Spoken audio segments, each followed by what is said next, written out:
This video is brought to you in part by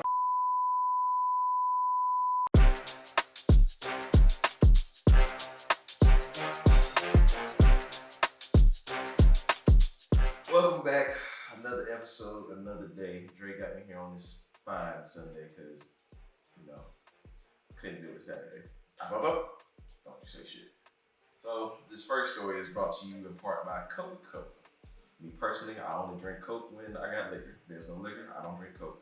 But new voting laws passed off by Georgia companies. Famous Coca-Cola was one of them, and they openly stated how the law should be illegal. Republicans ain't like being ridiculed like this, so 8 of them removed all Cokes from their office. 8 people. 1, 2, 3, 4, 5, 6, 7, 8. 8 people removed Coke from their office and replaced it with Pepsi.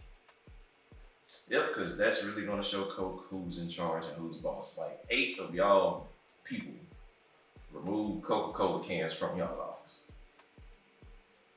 Do y'all know how insignificant y'all are to Coke in the grand scheme of things? Like, how this has made it as a news story for me to read, it must be really important to Drake because I guess he prefers Coke over Pepsi. But other than that, I don't know why the fuck I'm reporting on this. It's just the fact that Republicans, they do a lot of dumb shit.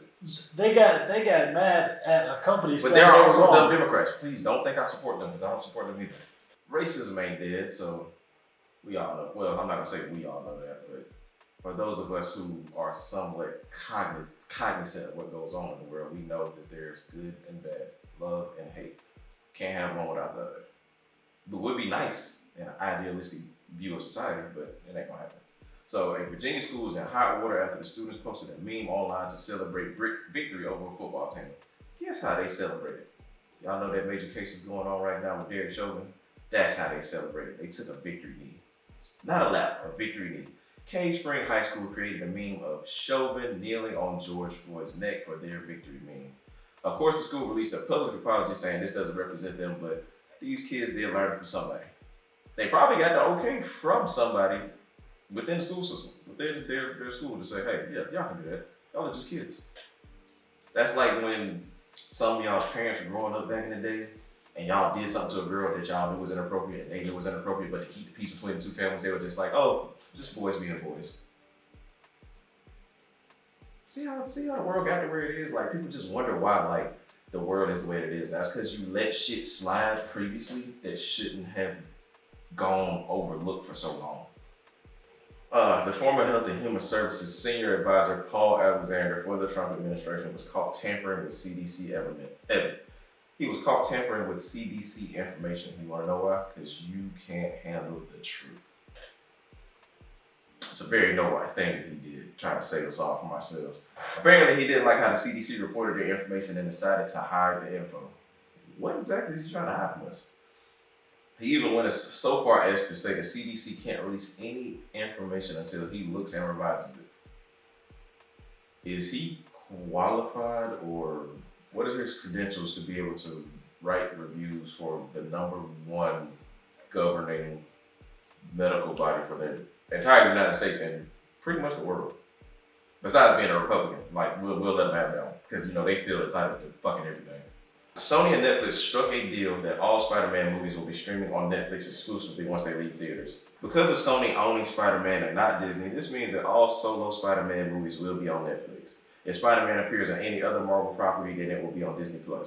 So pretty much this is the same way that they did what major superhero that people actually gave a damn about. A moment of silence and prayer for DMX. He succumbed to his heart attack Friday. DMX is most known for his barks and growls, but he's also the only rapper to have his first 5 albums debut at #1 on billboards. For y'all young folks that don't really understand that, because pushing out your music is way different and somewhat easier, besides without having the machine behind you, that's big. Like that's probably not gonna be done for some years to come. His first 2 albums went platinum in the same year after being released 6 months from each other. So rest in peace to Earl Simmons and his great, I don't even know how to say her name, Quavo's ex-girlfriend and Gwen Stefani released a new song and music video. Everybody immediately turned it into an Old Navy commercial. I didn't believe it till I actually watched it, and I just kind of thought about being in Old Navy as a child, and I was just like, yep, I heard it. It's annoyingly catchy, so it will be a thing for the next few weeks, months. Just be warned that the song is kind of irritating. What's going on, everybody? It's your favorite renting relative, Uncle Fred, and we are back with another segment of Inword Sports. And man, let me start off by saying I have to thank Pepsi Company for stepping in and helping us level this playing field in HBCU athletics, man. Thank you, because this could be another step in the right direction. I also saw that the Sugar Bowl has partnered with the HBCU Legacy Bowl, and I would challenge everybody, do your history. I would say look up the Pelican Bowl, 1974 to 1975, kind of see why I am strongly against the idea of this all-star game and the timing of this all-star game. But I do believe we need to further into the postseason, so thank you for the Sugar Bowl. Thank you for helping us out. But if you really want to help us out, help us establish another bowl game. You know, we have the Celebration Bowl, which is the HBCU National Championship. We have great facilities. I say, why not have Jackson State have a bowl game? We could have the Pepsi Walter Payton Bowl held at Jackson State. We can have games at Alabama State, Alabama A&M, and Prairie View A&M. We have some great facilities at HBCUs. And if we're really about leveling the playing field and we're really about getting rid of systematic oppression, then let's go ahead and start having these bowl games at HBCUs, for HBCUs, by HBCUs. And then let's start talking about inviting these PWIs into playing in these bowl games. I am honestly for having a postseason, and I love the fact that we have an all-star game, but we need more bowl games, actual bowl games, and then the all-star game. But let's go ahead and tap into Inword Sports. Let's go. Delta Devils took a trip down to the Gump to take on the Hornets of Alabama State, and it might as well have just been a road trip. They might as well have just kept on going down I-10. They could have went to Escobar's. You could have been in Atlanta, enjoyed your weekend, but you know what? You had to stop off and take care of this game. And look here, Alabama State, you guys are impressive. The only play I really want to highlight is this scoop and score, man. The wherewithal, Eric Phelps, Rashad Davis, man, great hustle by these guys, because, listen, this is what you're going to need for next week. You're going to need this against Alabama A&M. You are. Ryan Nettles, impressive game, 20 for 34, 305 yards. What was that? 3 touchdowns, 1 rushing touchdown. The proverbial SWAC interception, you're going to have to get rid of that because Aqeel Glass and company are playing flawless football right now. That's actually what we're about to get into in the next segment. But, yeah, they took care of business. Shout out to Alabama State. Gonna need Ezra Gray in this up-and-coming week. Yeah, hey, man, I understand it was Valley, so, you know, you probably, hey, we're not going to put the load on you because we need you next week, brother, with a load management. I understand that. But come next week, we're going to need to see a little bit more of Ezra Gray. Ryan Nettles, we're going to have to see all of that arm, man. All of that arm. So, very impressive win, 42-17 over the Delta Devils. Very excited for this up-and-coming week for these guys. I can tell you right now, Alabama A&M, Aqeel Glass. Nah, they ain't playing with y'all. They ain't playing. I don't want to crown them yet. I don't want to crown them yet, but it's hard not to right now. It's hard. That boy was letting the thing rip. The accuracy, the knowledge of the play, the anticipation, the timing, delivery. Listen, Alabama A&M has been sitting around waiting to play some football, and they just put on a spectacle. If you're going to look on YouTube right now, they say Dion and Jackson State lose to Alabama A&M. The other headlines are Jackson State gives up 50-something odd points. Man, this game was impressive by Aqeel Glass. He put the world on notice. If he didn't put you on notice, you better wake up. Because that man right there, mama, there go that man. Mama, there go that man. Come on, man, put some respect on that man's name. Just please put some respect on Aqeel Glass's name as one of the best quarterbacks in the country, please. I just need to hear it, please. Jackson State has a lot to work on going into the summer, and I'm talking about their defense more specifically. But in terms of the offense, they got a big question to answer. Who's going to be leading the JSU Tigers in the fall? And I'm sorry, after seeing the display by Quincy Casey, this quarterback competition just got interesting. Because this young man was threading the needle. I'm talking about putting that ball on a rope going to the sideline. The young man made no mistakes, no interceptions in this game. 30 for 47, 323 yards, 4 touchdowns. For 47 attempts, this young man did not make any mistakes. No mistakes with the football, no turnovers.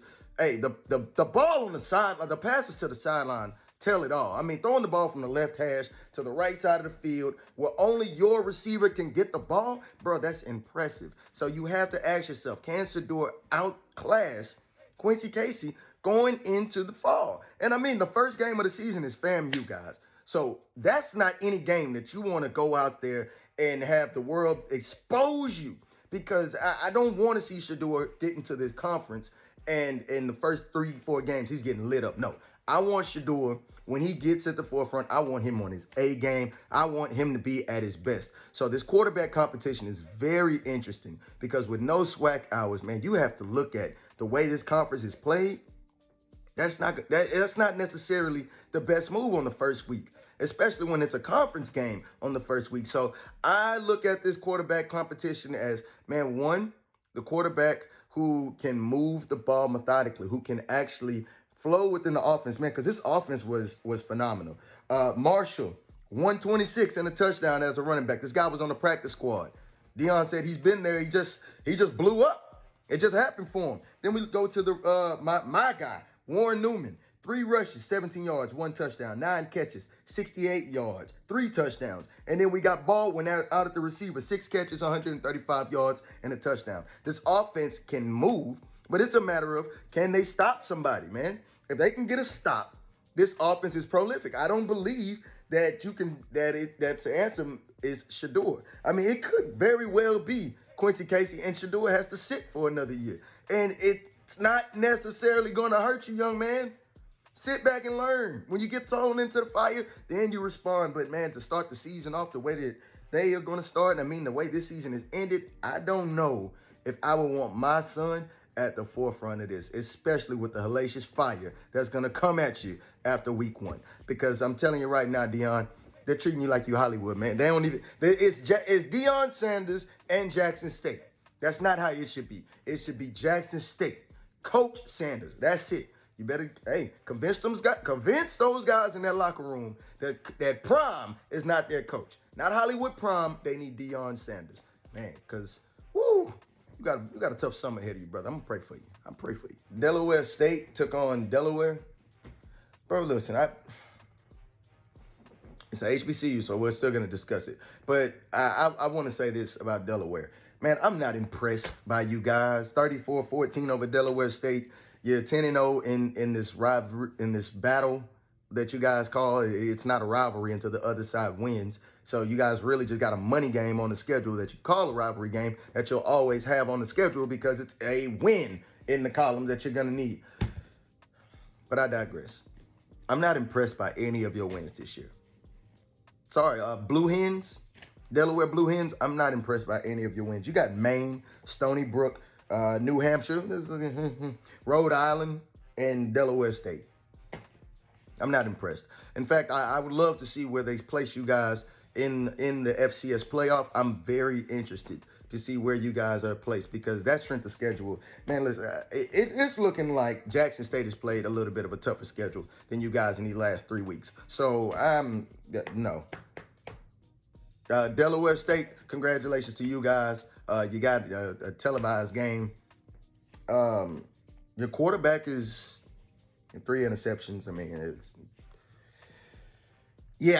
it's a tough season, man. I'm glad that the MEAC is actually calling it quits. They're shutting down the season because I didn't want to see any of the MEAC schools representing the conference in the playoff. It just wasn't going to pan out well. So smart move by the MEAC. Rest, get ready for the fall because, no, man, Blue Hens, I can't wait to see where you guys fall into this playoff because, man, y'all ain't played nobody. Yeah, y'all ain't played nobody, man. New Hampshire is probably the best team you can play. Rhode Island, Maine, Stony Brook. No, not impressed. This is going to conclude another segment of Inword Sports. I am your host, Uncle Fred. Hey, man, keep it locked, man. On Wednesday, SWAC in the morning, 212 Sports Talk, 9 a.m. on Clubhouse. You're not going to want to miss the discussion, man. We helping get these sports bets out there, and we're talking of the latest and greatest in HBCU athletics. So tap in with your favorite ranting relative. Once again, I am Uncle Fred, y'all. Peace. So